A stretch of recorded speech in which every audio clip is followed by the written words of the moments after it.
I raised her alone. Not a single penny of help, no breaks, no personal life. Everything I did, every sacrifice, was to give her a better life than I ever had. I went without a new coat, skipped proper meals, even passed on medicine, just so she could have everything. And now? She buys a house. Not for me. Not for us. For her husband's mother. And me?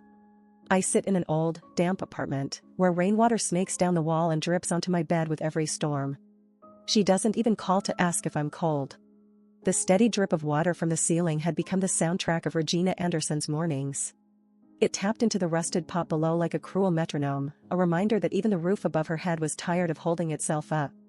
She had called the landlord 4 times that month. On the 5th attempt, her voice cracked despite her efforts to sound composed. "Mrs. Rutherford, I understand you're busy, but the leak is getting worse." The answer came like it always did, polite, firm, and useless. "I've got burst pipes in 3 buildings, Regina. The plumber will get to you when he can. Maybe next week." She stared at the expanding brown stain on the ceiling above her bed. Like a rot. Like the kind that spreads quietly, and then all at once. At 62, Regina lived alone in a crumbling 1-bedroom apartment in Springfield, Massachusetts. The pension from her 35 years teaching high school English barely covered her needs. Her savings had been wiped out 2 years ago after hip replacement surgery. Now, even buying groceries meant juggling coupons and hoping for sales. Still, none of that hurt her like what she saw next. Her phone buzzed. Another Instagram post from Agnes. She knew she shouldn't look. But she always did. Agnes, her beautiful 35-year-old daughter, stood beaming in front of a pristine colonial-style house. A sold sign planted on the lawn like a victory flag. Her arm was wrapped around a woman with sleek black hair streaked with silver, Karen. Agnes' mother-in-law. The caption read, "So excited to help P's mom move into her dream home. She deserves all the comfort in the world after everything she's done for our family. #blessed #family first." Regina read it twice. Then a 3rd time. Not her. Not the woman who birthed Agnes, raised her alone without help, without vacations, without even warm winter boots some years. Not the woman who skipped meals so Agnes could eat, who taught summer school to afford Agnes tuition. Karen. It was Karen who got the dream house. Karen, who once told Agnes she was settling when she married Samuel because he wasn't a doctor like her cousin. Karen, who had only become warm after learning Samuel landed a high-paying job in investment banking. Karen, who never once called Regina by her name. Only Agnes's mother. Regina scrolled through the comments.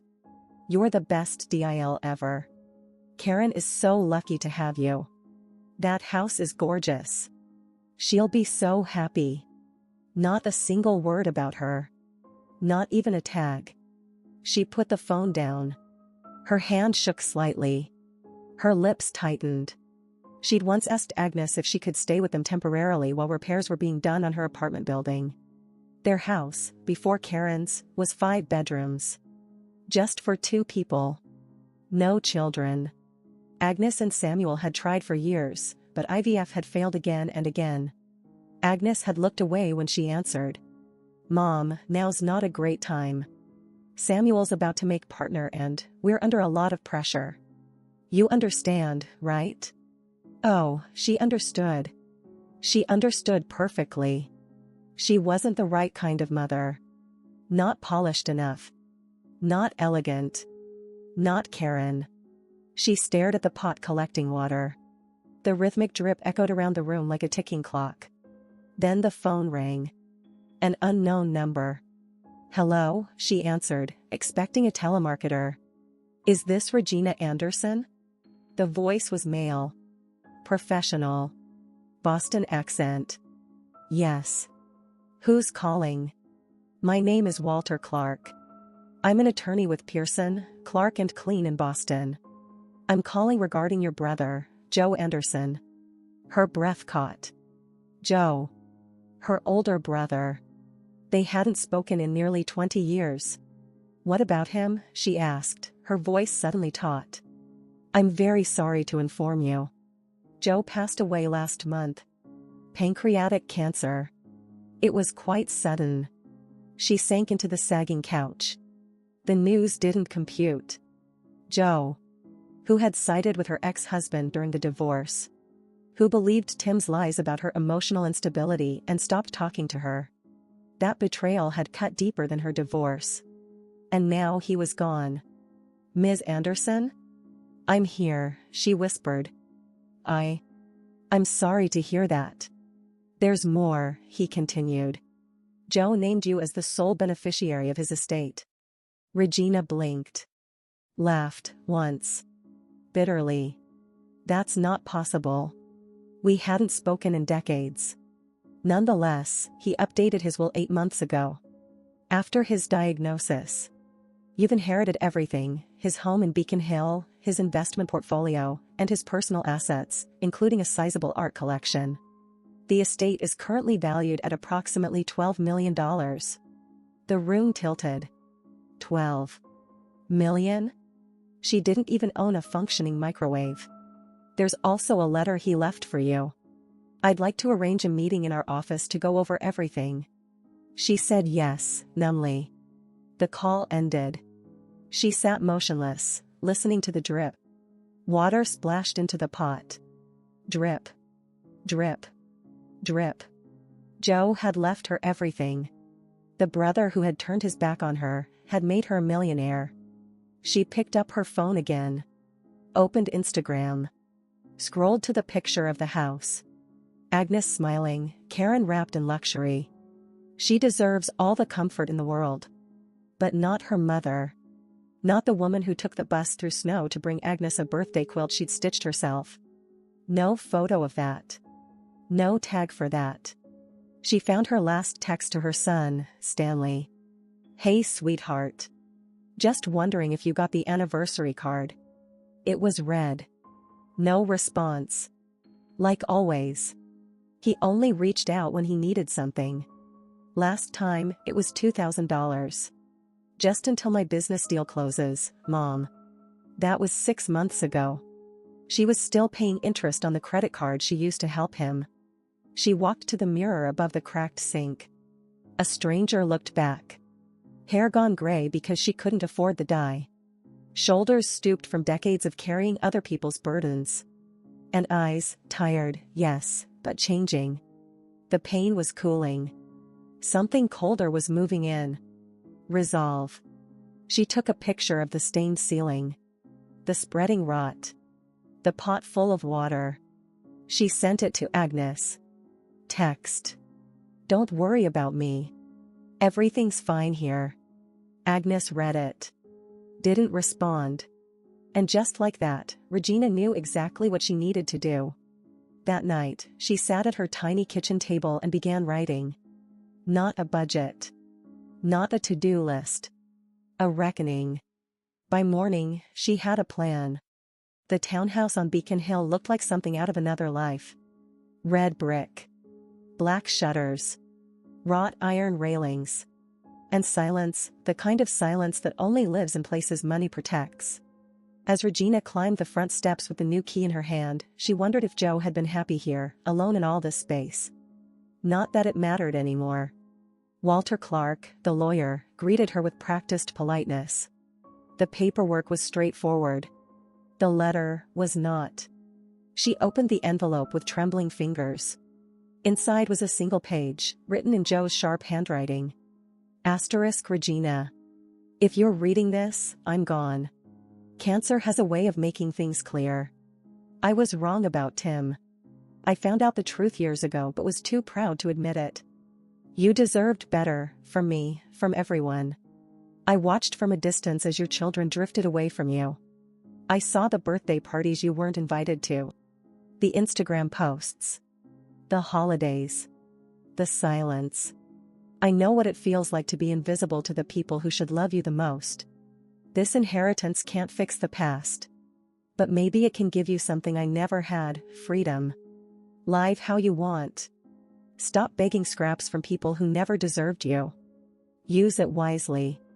Joe asterisk. She folded the letter slowly and placed it back in the envelope. Joe had seen it all. The fake smiles. The filtered photos. The family portraits she never appeared in. He had seen the years Regina spent pretending to be fine while her own children drifted into curated lives that had no space for her. Her heels clicked softly as she walked through the townhouse, room by room. The furniture was masculine but tasteful: leather chairs, polished wood, antique lamps with soft amber light. Books lined the walls. She touched the spines like they were artifacts from another version of her life. In Joe's office, she found photo albums, clippings, copies of her Teacher of the Year award, a faded article about the book of poetry she'd published through a small press 15 years ago. He had kept everything. She sat on the floor in the study, surrounded by a brother she'd mourned twice, once when he betrayed her, and now, again, when he was gone. That night, she didn't sleep in the master bedroom. She couldn't. Instead, she curled up in the guest room, the door half open like she used to leave it when her kids were little and had nightmares. The next morning, she met with Joe's financial advisor, a sharp-eyed woman named Tracy who treated Regina with a gentle kind of deference, like someone aware that wealth was a new language for her. "Your brother structured everything with care," Tracy explained. "After his diagnosis, he reallocated assets to reduce the tax burden. After fees, you're looking at around $9 million, liquid." $9 million. The number felt abstract. Imaginary. "What would you like to do with the assets?" Tracy asked. Regina didn't hesitate. "Nothing. Not yet. Just, let it be for now." Over the next week, she adjusted to her new surroundings. Quietly. Deliberately. She hired a cleaning service to refresh the townhouse, without a single trace of Joe's last days. She bought clothes. Nothing flashy. Just well-cut, well-made. She went to a salon. Colored her hair back to a warm chestnut and had it trimmed into the style she wore before life had ground her into something unrecognizable. And for the first time in years, when she looked in the mirror, she saw herself again. Or perhaps, she thought, for the first time ever, she was seeing the woman she was meant to be. No one called. Not Agnes. Not Stanley. No one even noticed she'd vanished from her old apartment. Only Mrs. Rutherford, her landlord, had her new number for the move-out inspection. Regina had become a ghost. And no one seemed to care. On the 10th day, she called Agnes. Her daughter answered quickly, too quickly. "Mom? Is everything okay?" "Everything's fine. Just checking in. How are you?" "Oh. I meant to call. I was going to. I just assumed something was wrong." "No, nothing wrong," Regina said calmly. "There've just been some changes. I'm in Boston now." Pause. "Boston? What are you doing there?" "Joe passed away. He left me everything. His townhouse. His estate." Silence. Regina could hear the calculations begin behind the soft "oh" that followed. She could hear the money land in her daughter's mind. "Uncle Joe? I thought you two weren't speaking." "We weren't," she replied. "People surprise you. Even after they're gone." Another pause. Longer this time. "Well, that's wonderful, Mom. You deserve a bit of luck." Agnes's tone had changed. Warmer now. Softer. Sugary. "Samuel and I should come visit. It's been far too long." Regina smiled, but not the kind that reaches the eyes. Had it ever occurred to Agnes to invite her mother to stay, back when she was drowning in mold and rain? No. But now. Maybe. But I'm still settling in. Give it a few weeks. Of course. Just let us know. We're flexible. Will do, Regina said. Anyway, I have a meeting with my financial advisor. She let that line hang in the air like bait. Financial advisor? Agnes asked, her voice tightening just a little. Yes. How much did Joe? Enough, Regina said simply. We'll talk more when we see each other. Give my best to Samuel. She hung up before Agnes could respond. Stanley called within the hour. Agnes had clearly passed the news on. Hey, Mom, he said, in that too casual tone children use when they haven't spoken to you in months but want to pretend everything's fine. Agnes told me about Uncle Joe. That's amazing. Is it? Regina asked softly. You barely knew him. Yeah, but it's great for you. I mean, you've had it rough. Rough. As if her life had been a short-term inconvenience, not a marathon of invisible pain. That night, Regina took a notepad and drew a line down the middle. Left side, what they took. Right side, what I gave. The page filled quickly. And in her neat teacher's handwriting, Regina wrote across the bottom. Never again. A week after the calls from her children, Regina stood at the second-floor window of the Beacon Hill townhouse, looking down on the quiet cobblestone street. Autumn had deepened. Crimson leaves clung to the wrought iron fence. The morning air was crisp, and for the first time in years, she could feel her breath slow down, not from exhaustion, but peace. Not silence. Not loneliness. Peace. She was no longer waiting for a knock on the door. Or a call. Or a text that never came. She had stopped hoping. And in that absence, came clarity. She had spent the last decade like a ghost in her own family. Her birthday forgotten. Her photos left out of holiday cards. Her stories interrupted or dismissed. At every family dinner, she had smiled when she wanted to speak. She had said it's fine when it wasn't. She had let herself become small out of love. Love had made her pliable. But love without respect? It's a leash. She took her notebook again. Left column. $2,000 to Stanley. 3 years of babysitting without pay. College tuition. Car down payment. Quilt made by hand. Birthday dinners cooked alone. Teaching Agnes how to drive. Skipping medication for Agnes's piano lessons. Right column. You're overreacting. Mom, it's not a good time. Silence. Karen's new house. She closed the book. Enough. 3 weeks after that first call, Agnes called again. Her voice was casual, sweet. Practiced. Hey, Mom. Just checking in. You settling in okay? I am, Regina said evenly. The place is quiet. Clean. Peaceful. We were thinking, Samuel and I, maybe we could come up next weekend? Spend the day with you? Finally see the house? Regina let the silence stretch just long enough to sting. That would be fine. Wonderful. You don't need to do anything. We'll bring lunch. Actually, Regina said softly, I'll cook. Just something simple. Agnes laughed. Old habits die hard, huh? Regina didn't laugh back. She set the table in Joe's formal dining room. Polish crystal glasses. Porcelain plates with gold trim. A deep red tablecloth she found folded in the linen cabinet. Candlelight. She made lamb with rosemary and roasted root vegetables. Old money meal. No casseroles. No meatloaf. Agnes arrived wearing a coat that probably cost more than Regina's old apartment's monthly rent.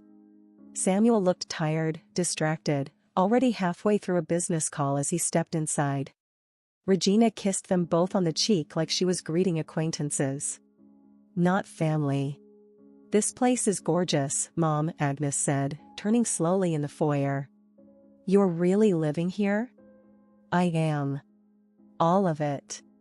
And Joe just left it to you? He did. Along with other things. Regina didn't elaborate. Agnes didn't press. Not yet. Over lunch, they made small talk. Samuel nodded politely between bites. Agnes complimented everything, the food, the furniture, the view, except Regina herself. When coffee was served, Regina finally said, "So, tell me something." Agnes looked up. When you bought that house for Karen, did it ever occur to you that your own mother might need help?" Silence. Samuel looked up from his cup. Agnes blinked. "Mom. It wasn't like that." "No?" Regina said, voice even. "Because it looked exactly like that. A public display of love. For a woman who didn't raise you. Who didn't skip meals or go without medicine for you." Agnes opened her mouth. Closed it. "You didn't even ask if I had heat in that apartment. We assumed you'd say if something was wrong. You assumed I'd beg." The table went quiet. "I'm not angry," Regina added. "But I've stopped pretending I wasn't hurt." Agnes reached out for her hand. "I'm sorry." "You don't owe me an apology," Regina said, gently pulling her hand away. "Just honesty." She stood. And boundaries. Later that night, after they had gone, she opened Joe's office again. She pulled down a folder marked personal. Inside were the final versions of his estate documents, including a trust, one she hadn't noticed at first. A family education trust. $5 million, already allocated. But with one condition. Funds may only be used for descendants who maintain regular contact with Regina Anderson. No contact for 1 year, funds are retracted.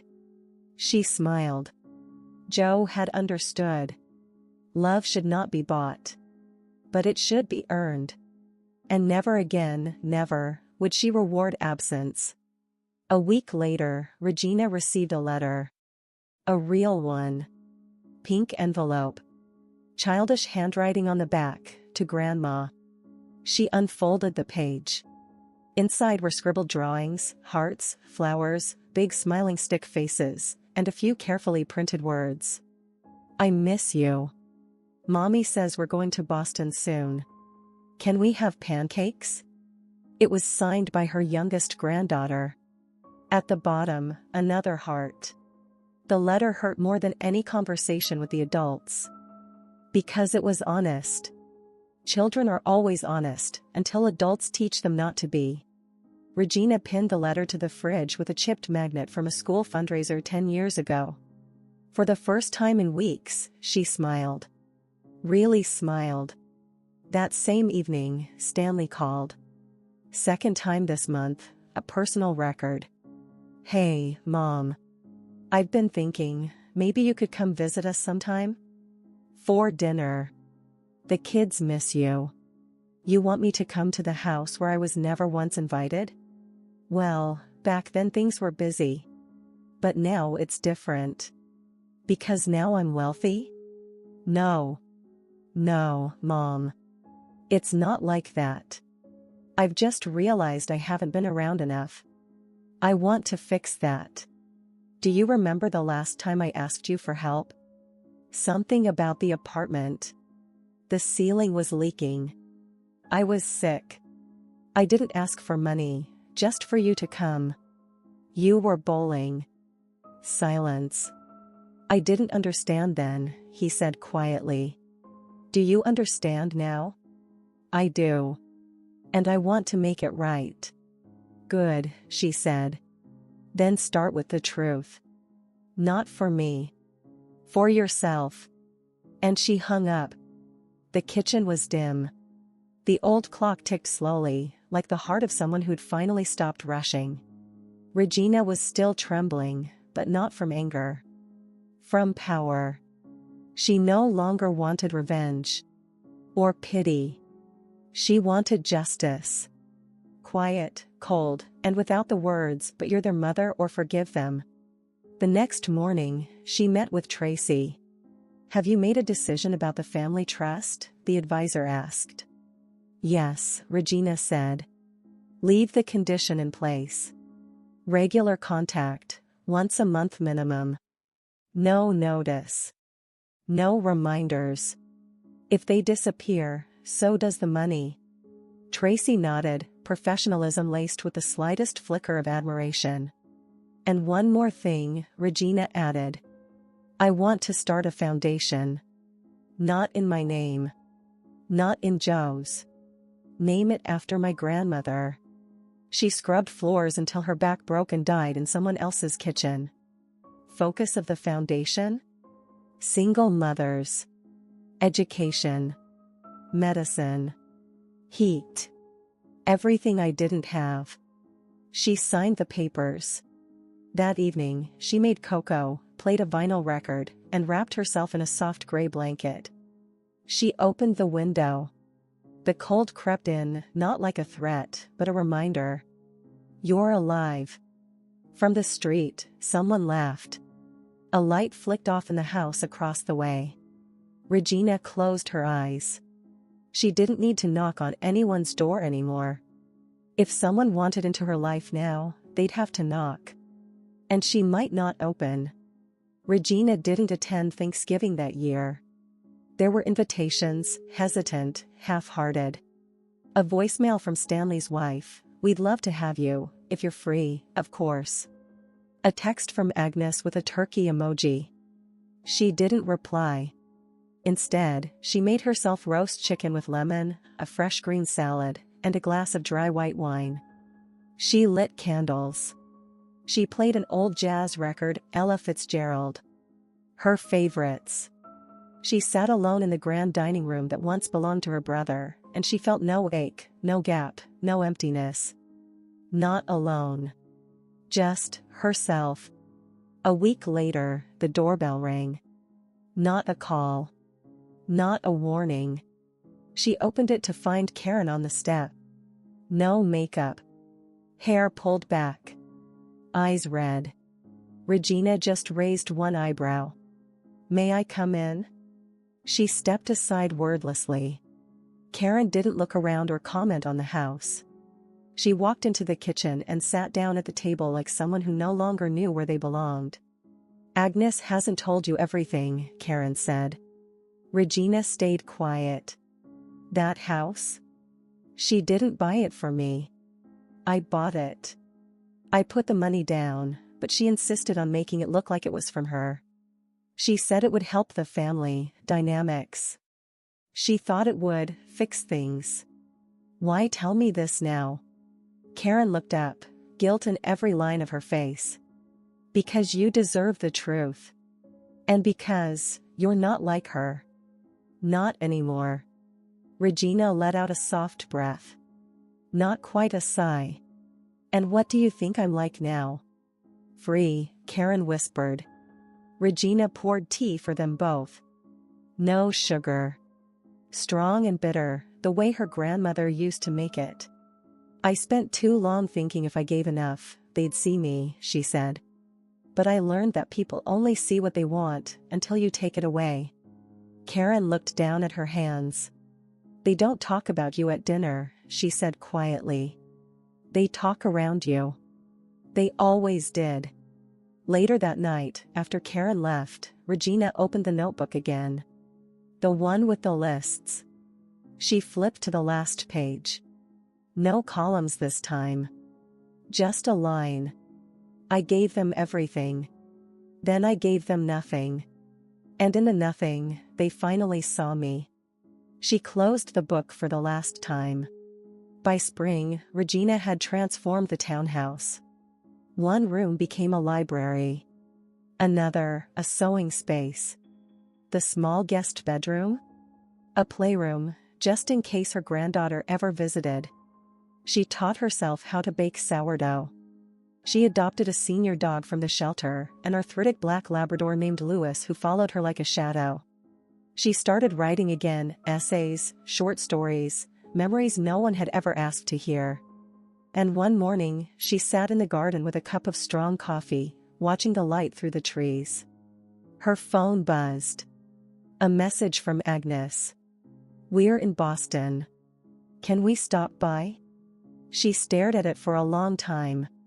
Then she set the phone down, untouched. Louis rested his head on her knee. She scratched behind his ears and whispered, half to him, half to herself. "They can knock."